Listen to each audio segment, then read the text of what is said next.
Hola a todos, bienvenidos a un nuevo episodio de Lecturas Comentadas. En esta ocasión vamos a comentar el capítulo del libro de François Julen titulado El sesgo, lo oblicuo y la influencia.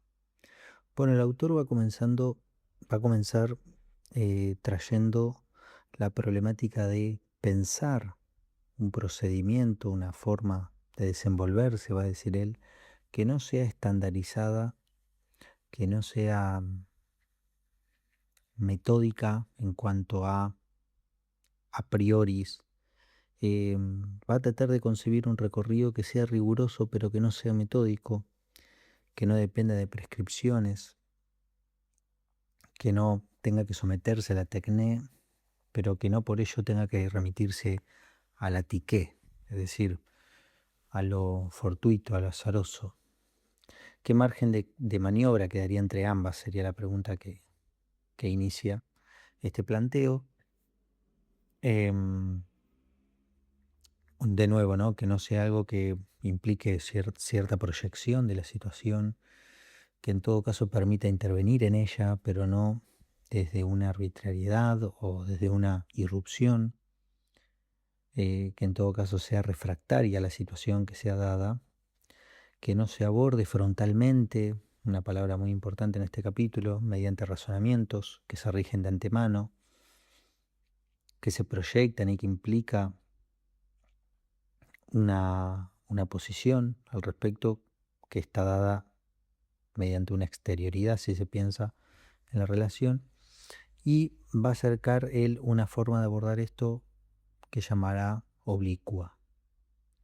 De modo que esa intervención, apenas lo sea, y que sea tolerada sin suscitar resistencias ni reacción contraria, y acá empieza a jugarse este término de resistencia que va a ser clave en este capítulo, en tanto va a permitir pensar una forma de proceder frente a eso, y va a traer aquí el término de sesgo, em, en tanto está intentando pensar algo no prescriptible y un acceso no directo.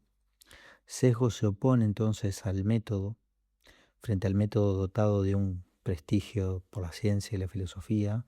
El sesgo es abandonado negligentemente al artesanado, que no depende del saber, sino del saber hacer, condenado a lo tácito, a lo implícito, en contra de lo que se capta formalmente y frontalmente, y por lo tanto de manera única. El sesgo, más geométricamente lo oblicuo, subentiende una multiplicidad de aspectos, facetas, por los cuales considerar las cosas, que no podemos descubrirlo sino a medida en que se desarrollen y que no se dejará disponer y delimitar de entrada. En el sesgo no prima el plan, sino la manera de abordarlo. El trayecto no es proyectivo entonces, sino procesual. En lugar de marchar directo a la meta, como lo ordena racionalmente el método que subsume la diversidad de los casos bajo su generalidad, el sesgo parte en cambio de aquello que cada situación presenta como individual y singular,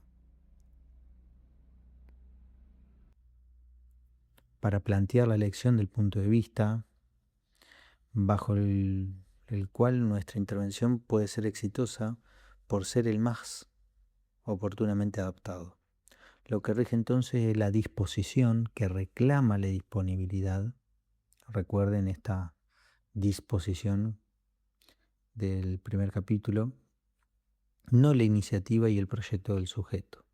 El terreno no es plano, sino minado, en todo caso no controlado, porque es preciso desmontar una resistencia, rodear una dificultad.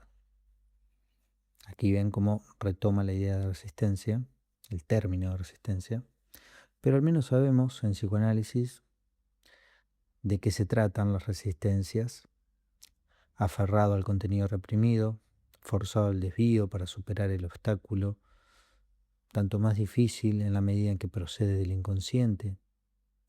Y mientras no hayamos encontrado el sesgo adecuado para intervenir y desmontar la resistencia, mientras no encontremos asidero en ello, todos los esclarecimientos de principio pueden ser escuchados, pero no cambian nada. No se tratará tampoco de instruir sino de destrabar aquello que no se sabe que está trabado y que se pone a resguardo de manera tanto más difícil de desenmascarar en la medida en que lo haría una completa ingenuidad. El esfuerzo que se debe hacer no es entonces metódico, ni retórico, ni siquiera ético, sino en primer lugar estratégico.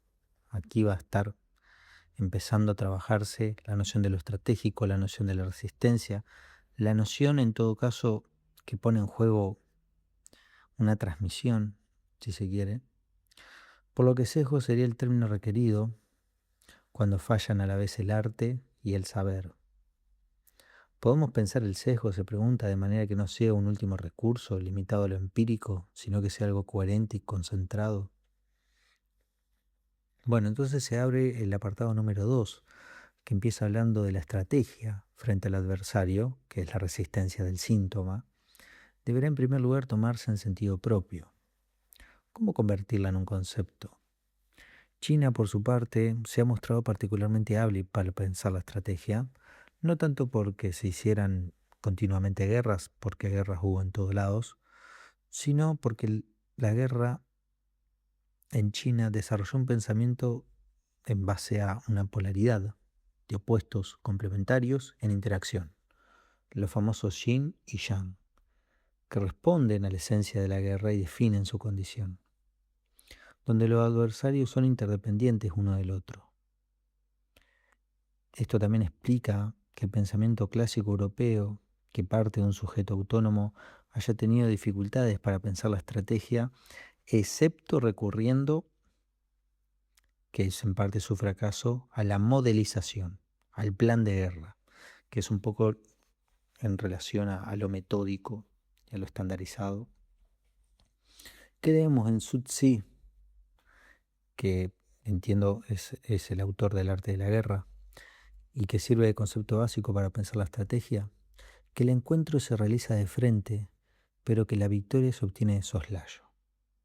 De frente y de soslayo van a ser dos terminologías que permiten trabajar una rúbrica de la estrategia.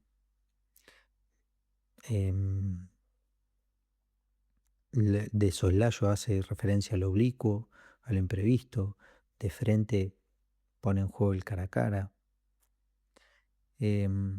Progresivamente el adversario va a quedar desconcertado. Es siempre por un exceso de sesgo que se puede obtener esa victoria de soslayo, porque actuó más el sesgo, porque actúo más el sesgo que el otro, es que puedo prevalecer sobre él. La esencia de la estrategia no consiste en alinear un máximo de fuerzas o en contar con el coraje de la tropa, sino de rodear y desmontar, de soslayo, la resistencia enemiga hasta el punto de hacerla ceder. Triunfo sin mayor dificultad porque su defensa ha caído. De modo que la estrategia china desconfía de todo plan establecido de antemano, donde se destacaría su operatividad y le haría perder su capacidad de reacción. De frente y de soslayo se profundizan como las dos fases, los dos estadios de un proceso. De frente cada uno toma posición, frente al otro y es observado por él. De soslayo llevo al otro a tomar posición en el terreno y puedo controlarlo, mientras yo por mi parte permanezco al resguardo y en esa virtualidad me mantengo alerta, ante lo cual el otro está indefenso porque no puede contraatacar. La intervención de soslayo desmonta, pone al descubierto, quiebra el sistema de defensa del adversario. ¿Acaso no sucede, se pregunta, algo similar en análisis, estratégicamente hablando, frente a la resistencia del síntoma? Y esto, la estrategia de soslayo, que opera de manera oblicua, se vuelve a encontrar en China en el uso de la palabra.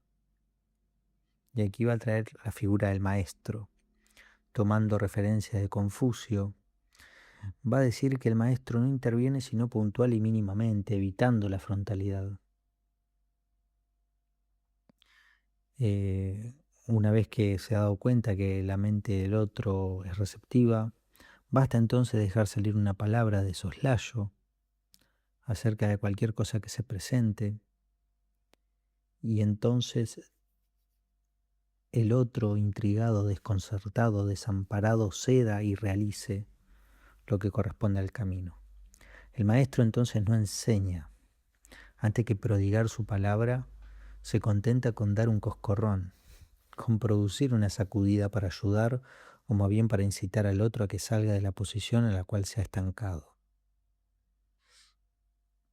Allí la palabra es efectivamente estratégica. El valor de la declaración está en el desmantelamiento, interviniendo oportunamente, in situ, por consiguiente en su fuerza de impacto y no en su enunciado.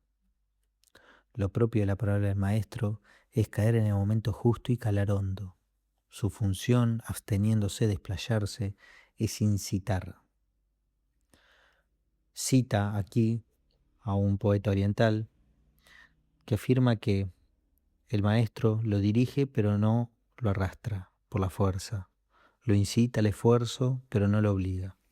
Le muestra el camino pero no lo conduce a la meta. Sabe que no puede intervenir más que lateralmente, por estimulación oblicua. En ese proceso que no podrá prevenir, sino del mismo, de su propio movimiento. De soslayo. Sabe que puede inducir, pero no conducir. O que una enseñanza más directa solo es posible si es precedida por esa influencia difusa, sutil, no aislable, que actúa tácticamente y que se extienda en el tiempo, que es lo único que permite que tal enseñanza un día sea finalmente audible y pueda transformar efectivamente. Aquí inicia entonces el tercer apartado, dedicado a la influencia. Se entiende como el modo más logrado de la oblicuidad. No es frontal, pero su diseminación se expande por todos lados, por todos los poros, bajo todos los ángulos. No es directa, sino discreta. No se le hace frente porque es ambiental. Actúa al nivel de las condiciones previamente, no se deja enfrentar. Es difusa, no se puede aislar. No está dentro de la categoría del ser, ya que no es asignable, tampoco del no ser, por lo que no se deja captar por la posición de la presencia y de la ausencia, o del ser delante. La influencia no es del orden de la presencia, sino de la pregnancia. Por eso el pensamiento europeo, aunque reconozca el fenómeno, ha tenido dificultades para pensarla, porque se corre de la ontología. De hecho, no hay que buscarla en la ontología, sino en la astrología, en el borde de la superstición, en tanto que influentia quiere decir en primer lugar la acción atribuida a los astros en el destino de los hombres. Claramente esto va a suscitar una sospecha sobre el término en base al racionalismo clásico, relegado al oscurantismo, por la conquista de la ciencia. Va a ser atribuido a un ámbito de falsas causalidades, donde no hay lugar para la objetividad. Influencia se pone en contra de la acción. La acción supone un sujeto y la influencia es del orden de lo fluido, del curso, de lo que atraviesa. La acción opera aquí y ahora, pero la influencia no es delimitable ni localizable y obliga a salir de la distinción entre lo activo y lo pasivo. Entonces se pregunta Freud, heredero de la tradición intelectual, y también en primer lugar buscar la claridad científica, no cae necesariamente en esas dificultades que acabo de mencionar con respecto a la influencia. Advierte de todas formas Freud el papel que tiene la cura, por lo menos lo menciona al pasar, y aquí cita el autor consejos al médico, cuando Freud habla de preparar al analizante mediante la instauración de una, cita, atmósfera de influencia. ¿Qué sería con precisión semejante atmósfera?, se pregunta el autor. Noción ambiental indeterminada. ¿Cómo actuaría? Bueno, y aquí va a seguir citando cuando afirma Freud que todo el arte consistía entonces en poner dichas resistencias al descubierto lo más tempranamente posible, mostrársela al paciente e incitarlos por la influencia a abandonar esas resistencias. Fíjense cómo, al fin y al cabo, Julien no termina siendo sino freudiano en este punto. Y esta incitación que hace referencia Freud al nombrar la influencia, la incitación, digo, va a terminar trayendo otra discusión que se va a dar más adelante en el capítulo. Entonces se pregunta, ¿acaso la cura no tiene otro fin que influir en el curso de los procesos? ¿Qué ganaríamos tras inventar estos conceptos? Más bien parece que Freud no pudiera dar cuenta verdaderamente de semejante fenómeno de influencia. Se pregunta si en ello no están también involucrados los términos de transferencia y sugestión. Bueno, va a problematizar la influencia bajo los términos de sugestión y transferencia. Puede hallar un lugar, la influencia, aparte de estos dos términos. No solo tiene, en todo caso, una reducción, ubicarlos de un lado del otro. Más bien va a tratar de remitirla a una dimensión de fondo, ambiental, condición global de la cura, que en todo caso liga igualmente tanto la transferencia como la sugestión en pos de la cura. Ese estar bajo influencia repugna nuestro ideal de libertad.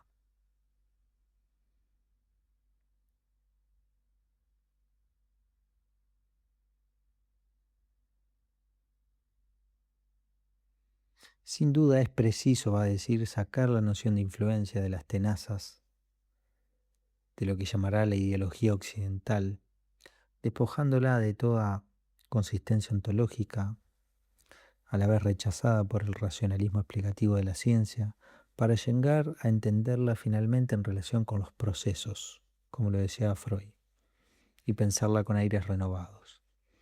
Así va a iniciar el apartado cuarto, haciendo referencia que una vez más China nos sirve de oportunidad para trabajar estos pliegues teóricos, pliegues a los cuales la noción de influencia queda aprisionada en Europa y que impidieron pensar tal fenómeno en su justa medida, incluso cuando haya sido forzoso indicar su lugar, pensando en Freud, porque el pensamiento chino no piensa en términos de ser, sino de flujos de energía, de polos e interacción,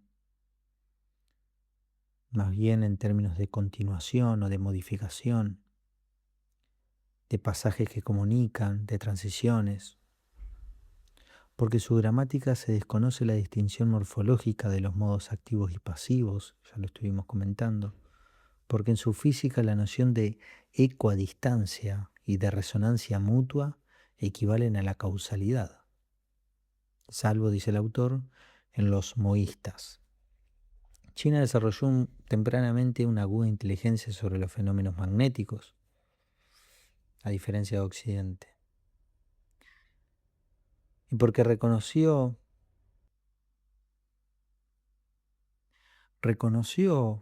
China, el individuo en cuanto persona, pero no se preocupó por construir una autonomía del sujeto. Por ello colocó la influencia en el centro de su inteligencia. El influjo, desde su punto de vista, es el modo general de advenimiento de toda realidad, ya sea natural o moral. Y aquí va a traer otra oposición que es la de persuadir e influir. Estábamos hablando de influencia, ahora va a pasar a trabajar la persuasión. Son dos verbos antitéticos. ¿De qué lado se ubicará el psicoanálisis?, se pregunta. La persuasión se efectúa mediante la palabra, frente a frente, formalmente, interpelando de cerca, ligado a la polis, ya que la persuasión resuelve el debate, confrontando los pros y los contras. En todo caso, la alternativa va a ser entre persuasión o el recurso a la fuerza, según Platón, ¿Qué significa pensar?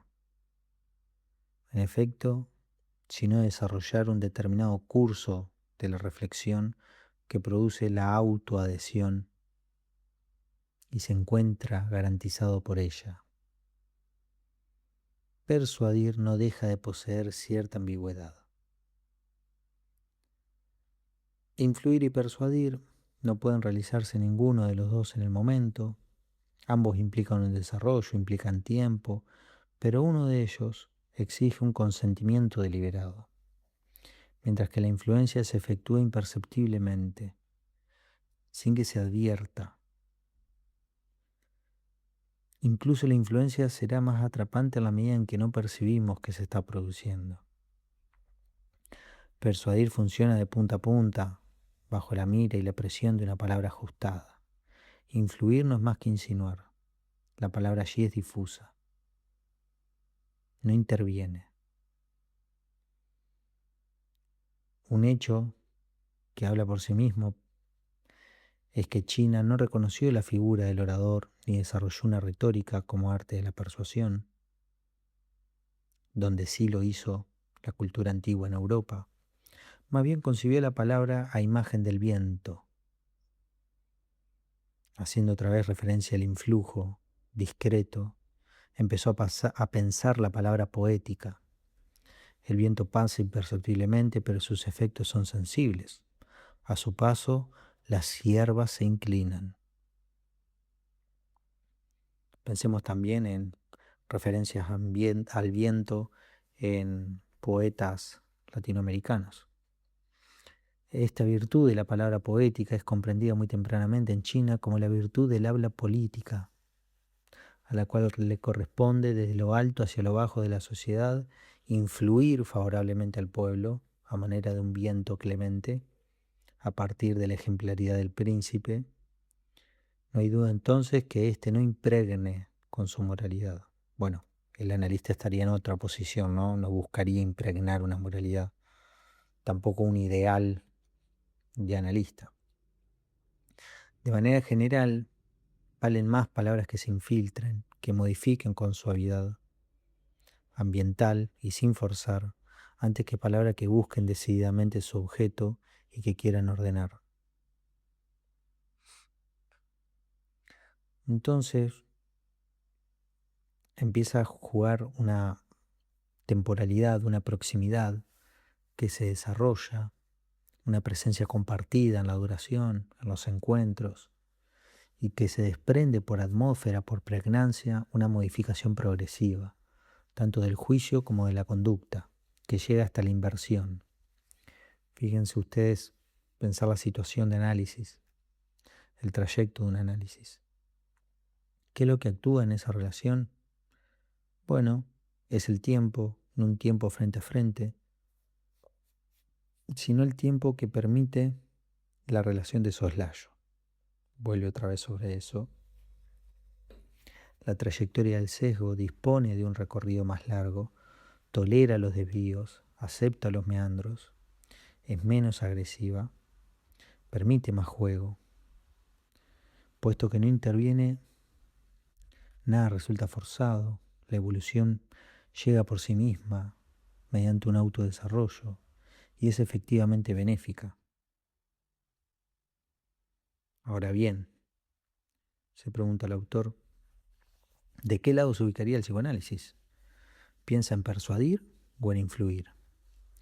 La cura también requiere lentitud y desarrollo. Un autoadvenimiento solo se puede incitar oblicuamente. ¿Podemos decir entonces lo que pasa en la cura? Se pregunta el autor, y con esta pregunta termina este capítulo, donde el sesgo, lo oblicuo y la influencia juegan a la par del viento, como lo hace el maestro, como lo hace el príncipe. Habrá que preguntarse cómo lo hace el analista, para dar lugar al trabajo de las resistencias, para dar lugar entonces al advenimiento de un deseo, a la inversión de un sujeto. Bueno, hasta aquí el capítulo de François Julien, lecturas comentadas.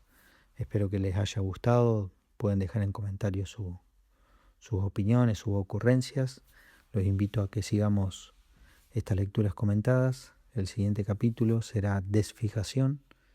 Así que bueno, hasta entonces espero que anden bien.